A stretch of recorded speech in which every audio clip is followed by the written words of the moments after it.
नमस्कार, बहुत स्वागत है आपका। आप देख रहे हैं हिंदू धर्म में प्रदोष व्रत का बहुत महत्व है और प्रदोष व्रत हर महीने की कृष्ण पक्ष और शुक्ल पक्ष की त्रयोदशी को मनाया जाता है। इस बार ये प्रदोष व्रत बहुत ही दुर्लभ संयोग में आया है और सोमवार के दिन त्रयोदशी तिथि होने से सोम प्रदोष व्रत मनाया जा रहा है। शास्त्रों और पुराणों में प्रदोष व्रत को सर्व सुख प्रदान करने वाला महान व्रत बताया गया है, माना गया है। जिस तरह से एकादशी का व्रत भगवान विष्णु को समर्पित है, उसी तरह त्रयोदशी का व्रत भगवान शिव को समर्पित है। क्योंकि त्रयोदशी का व्रत शाम के समय रखा जाता है, इसीलिए इसे प्रदोष व्रत कहते हैं। भगवान शिव को समर्पित यह व्रत करने से मोक्ष और भोग की प्राप्ति हो जाती है। चूँकि शिव जी की कृपा के लिए ये व्रत रखा जाता है, तो सोमवार को यदि त्रयोदशी तिथि होती है तो उसे सोम प्रदोष कहा जाता है, और यदि मंगलवार को हो तो भौम प्रदोष कहा जाता है।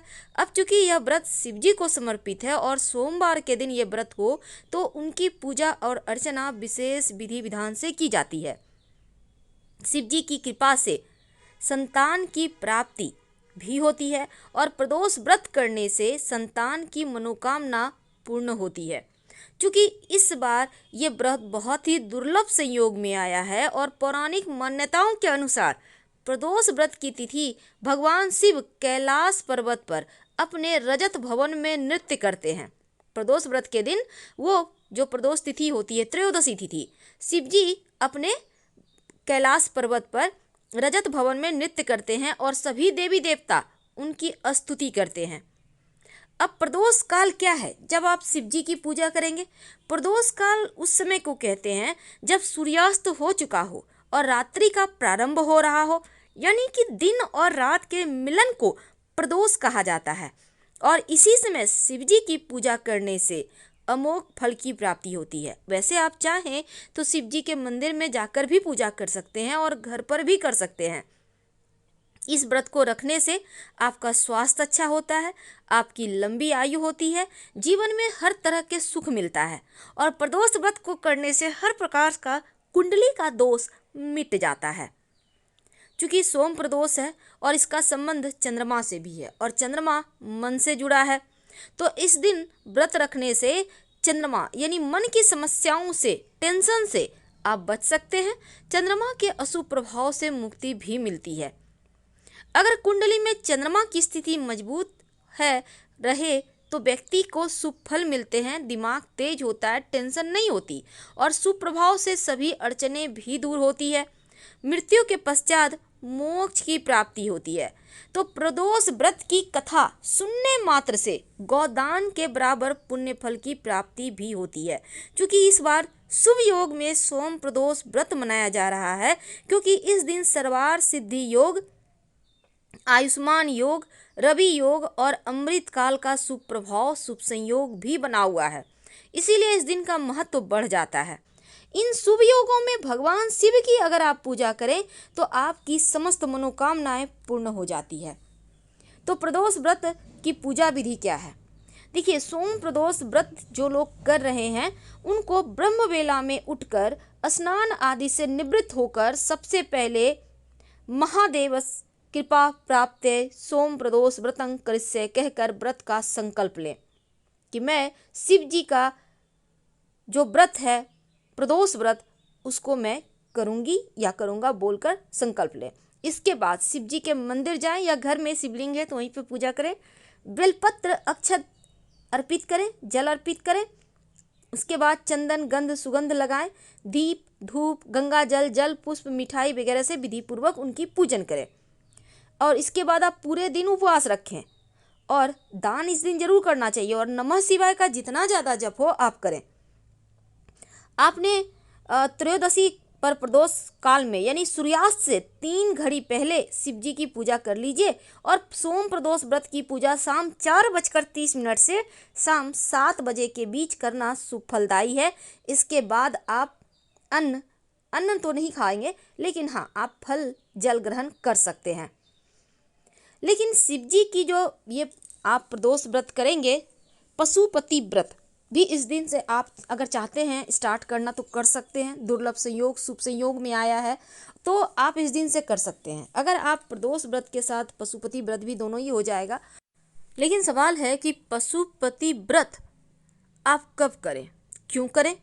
देखिए, जब हो जीवन में बहुत मुश्किल हो, ऐसी टेंशन हो, ऐसे मुश्किल की घड़ी में आप फंस गए हो जो समस्या आप किसी को बता ही नहीं सकते, ना अपनों को और गैरों को तो बता ही नहीं सकते। खैर, तो जब जीवन में आप मझधार में फंसे हो, कोई रास्ता ना निकल पा रहा हो आगे बढ़ने के, आप बिल्कुल टूट से गए हो, तब एक बार आंखें बंद कर शिव जी पर भरोसा करें और पशुपति व्रत को करें।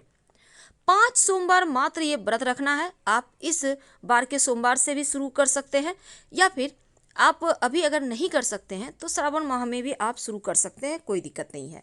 तो इस व्रत को करने के नियम क्या है?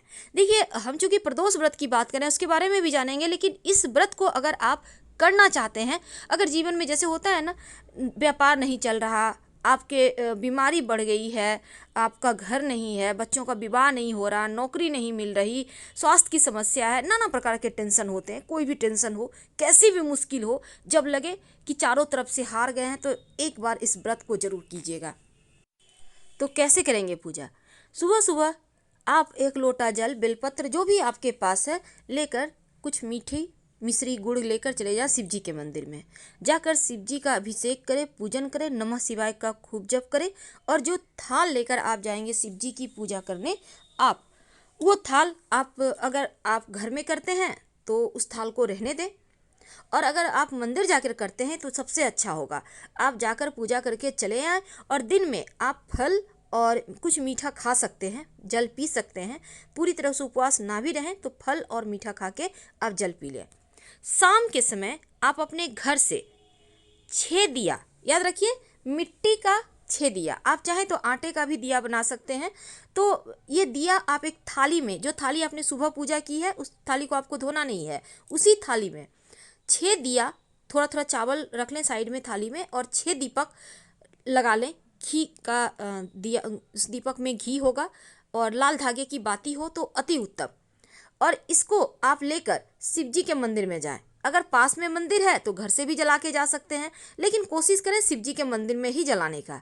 अब जाकर शिव जी के पास बैठ जाए, और उसके बाद इन 6 दीपक को आप जलाएं। जलाने के बाद 5 दीपक शिव जी के सामने थोड़े थोड़े चावल के दाने रखकर उसके ऊपर दीपक लगाकर शिव जी के सामने रख दें। और कुछ मीठा बनाकर, यानी आप हलवा बनाकर भी ले जा सकते हैं शिव जी को भोग लगाने, या आपके नहीं बना सकते हैं अगर तो आप गुड़ की डली, इतना गुड़ ले लें कि उसका आपको 3 भाग करना है। ले जाकर आप शिव जी को जो आपने गुड़ या मीठा ले गया है उसका 3 हिस्सा करें।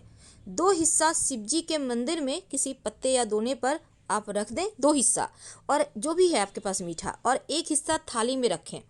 जो दीपक है थोड़ा थोड़ा चावल का दाना रखकर 5 दिया शिव जी के मंदिर में शिव जी के सामने लगा दें, और 1 दीपक, जलता हुआ दीपक, याद रखिए जलता हुआ दीपक एक थाली में अपने रख लें। अब इसके बाद ये दीपक आप रख लेंगे थाली में, और जो मीठा है उसको भी 3 हिस्से में 1 हिस्सा रखना है, 2 हिस्सा शिव जी के मंदिर में रख देना है शिव जी के सामने। 31 यानी 31 दाने हरा मूंग आपको नंदी जी महाराज को अर्पित कर देना है, यानी उनको चढ़ा देना है। 31 यानी 31। और अगर आप चाहें तो सुबह में भी नंदी महाराज को चढ़ा सकते हैं, लेकिन मीठा का भोग शाम में ही लगाना है शिव जी को, इस बात का ध्यान रखिएगा। अब जो दीपक है उसको लेकर आप अपने घर चले आइए।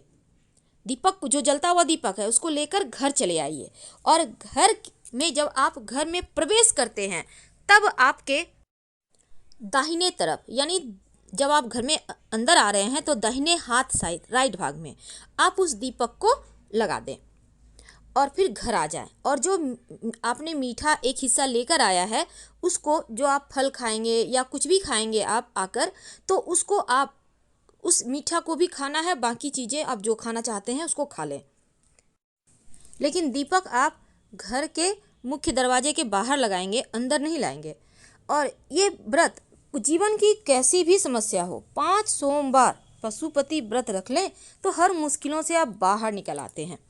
क्योंकि हम बात कर रहे हैं सोम प्रदोष की, तो शिव जी की जब पूजा करेंगे, वैसे तो शिव जी एक लोटा जल और एक बेलपत्र से ही प्रसन्न हो जाते हैं, लेकिन आप चाहें तो जैसे कि बेर, आम की मंजरी, भांग, धतूरा, जनेऊ, आप यहाँ पर दूध, कच्चा दूध ले सकते हैं, मंदार के पुष्प ले सकते हैं।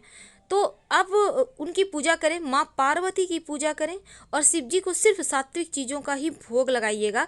अंत में आरती ज़्यादा जरूर कीजिएगा और नमः शिवाय का जप पूरे दिन करें। हम आपसे विदा लेते हैं। जानकारी अच्छी लगे तब लाइक कर सब्सक्राइब करें, अपनों से शेयर करें और कमेंट में हर हर महादेव जरूर लिखें। धन्यवाद।